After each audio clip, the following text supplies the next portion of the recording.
Powered by the Montana Television Network. This is the 10 o'clock news on KAJ, Montana's news leader. Good evening and thanks for joining us. I'm Don Fisher. With the Flathead and Mission Valleys under a winter storm warning, MTN's Nicole Miller has more on what you can expect to see if you must travel in the morning. Snow has been accumulating across northwest Montana steadily throughout the day. The Flathead and Mission Valleys are under a winter storm warning through Wednesday. Some of those higher elevations could see several feet of snow, while lower elevations, such as here in downtown Kalispell, are expecting up to a foot. David Prunty, Flathead County Public Works Director, says plow crews are clearing the roads as fast as they can. We try and open up the busiest roads, the bus routes first, and sometimes that turns into a, down and back on a road and we move to the next one. Prunty says plows will return later to clean up. He says a storm this big could take days to finish clearing. It can take us 3 or 4 days to get everything cleaned up, and if it keeps coming, sometimes it takes us that long to get to the lower traveled, off to the side roads before we get there on maybe even day 3. So people's patience, we certainly appreciate it. We'll do our best to get there. It just kind of depends what Mother Nature pitches at us. Drivers should be prepared for low visibility, sleet and ice accumulations. Make sure to buckle up and check road conditions. Reporting in Flathead County, Nicole Miller, MTN News. And more snow is expected for the region. For more on what you can expect, let's turn it over to meteorologist Russ Thomas, who has our first forecast. Sorry, Russ, go ahead. Yeah, you're right about that, Don. We are going to see more. Now, it's not going to persist through much of tomorrow, but I think through the early morning hours, and we've got this warning, it goes until 11. I think a lot of the snow will be wrapped up by about 8, 9 o'clock in the morning. Nevertheless, more snow tonight, falling on top of a lot of snow. About 10 to 15 inches expected by the time the system winds down Kalispell, Whitefish areas north. Polson, 4, 5, 6 inches already in some areas, and we'll continue to see that snow come down. There's also a winter weather advisory for folks in the southwest Montana. This does not include the Missoula or Bitterroot Valley. Those are areas they're just not expecting to see a lot of snow. Maybe an inch or two. That's it. I think for those spots, Missoula, Bitterroot, we're looking more toward the second half of the week, Thursday night and Friday. We'll have your complete forecast coming up in just a few minutes. All right, thanks, Russ. And to keep an eye on the latest conditions in western Montana, just download the KAJ Storm Tracker weather app to your mobile device to take forecasters from our Storm Tracker weather team with you on the go. It's free on the Google Play and Apple Store. And Tuesday morning, the Flathead Avalanche Center bumped the avalanche watch up to a warning. Heavy snowfall and strong winds overloading a weak snowpack has created large areas of unstable snow. The warning began at 7 a.m. Tuesday morning and runs until midnight. The center is saying that the avalanche danger will rise to high by the late afternoon or by the evening, as certain places could see up to 50 inches of snow. Affected areas where the warning exists are the Flathead, Whitefish, and Swan ranges, and the director of the Flathead Avalanche Center, Zach Guy, says that the recent weather has all the makings of high avalanche danger. All the ingredients are there for a pretty impressive avalanche cycle. We've got a very weak base to our snowpack that formed during 2 weeks of cold, clear weather. It left really weak, sugary, faceted snow, and now we're getting a pretty large slab forming on top of it. And some of the coldest air of the season is set to settle into northwest Montana, and officials are issuing a reminder to pet owners: if it's too cold for you outside, it's also too cold for your pets. When temperatures drop, it can be deadly outside for pets, and if you can't bring your pets in, it is important to make sure that they have an insulated, warm home outside for them. Be sure to put hay or straw down because the plastic could freeze and actually make them colder. So if you have straw or hay handy to fill that house up and keep them warm and insulated, and any extra blankets that you have and dog beds can also be put in there. Pet owners should also make sure that they always have access to unfrozen drinking water and that are also fed well.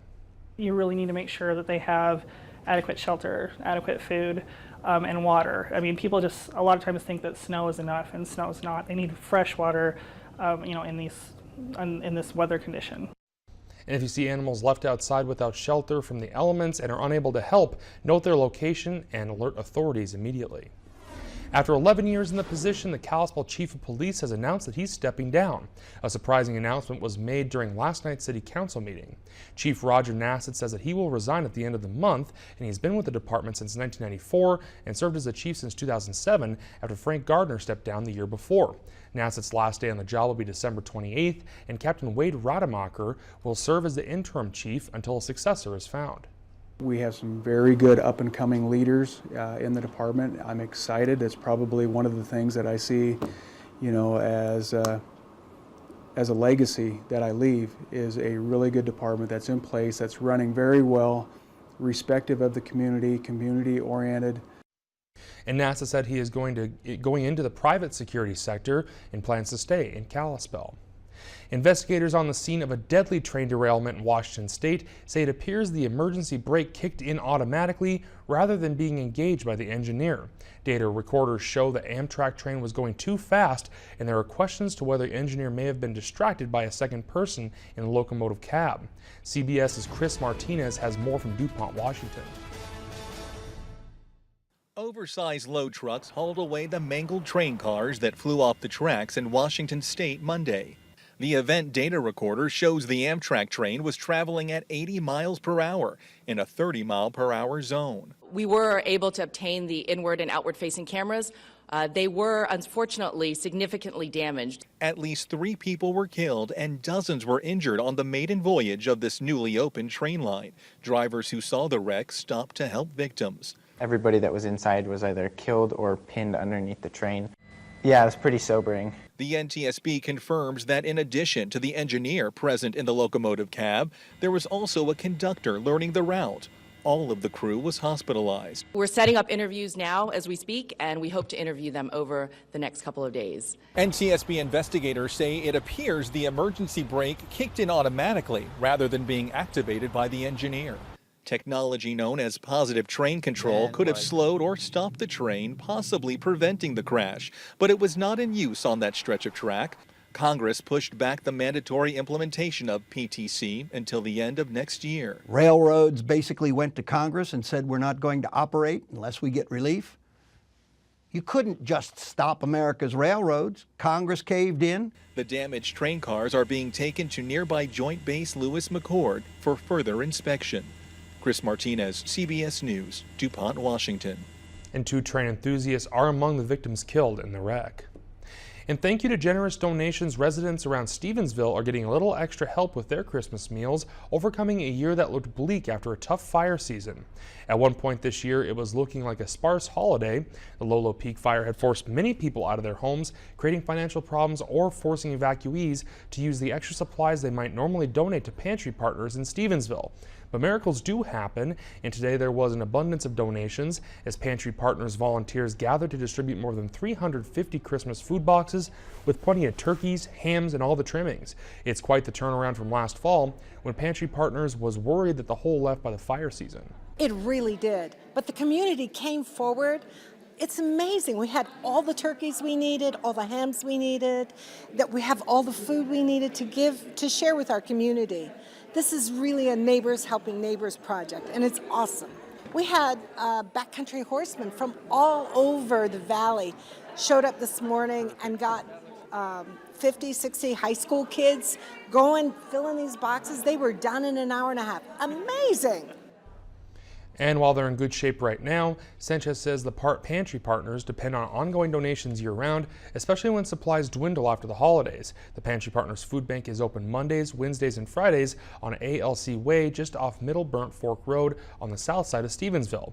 You can also call them to donate or volunteer at 777-0351. And with the spirit of giving more generous than ever this time of year, KAJ-TV and Glacier Bank have a tradition of teaming up to see how many pounds of food can be collected for area pantries. Just a couple days remain to contribute to our annual holiday food drive, and one last final push is underway to stock the shelves at area food pantries. With 1 in 8 Montanans struggling with hunger, food banks offer temporary assistance with emergency food, basic clothing, and household goods. Consider helping in the fight against hunger by dropping off a canned good at any of the 13 Glacier banks in northwest Montana. We have so many people that go hungry this time of the year. They have decisions to make on do they buy food, do they pay their rent, do they buy their medicine, or what do they do for transportation? And so Food is one of the types of things that is most important to us and something that is so important to the folks in our valley. And our annual food drive has now reached 7,600 pounds, all because of your help. And if you haven't had chance to contribute yet, there is still time. Just drop off your non-perishable food items at your nearest Glacier Bank branch before Friday, and we'll make sure that it gets to those who need it this season.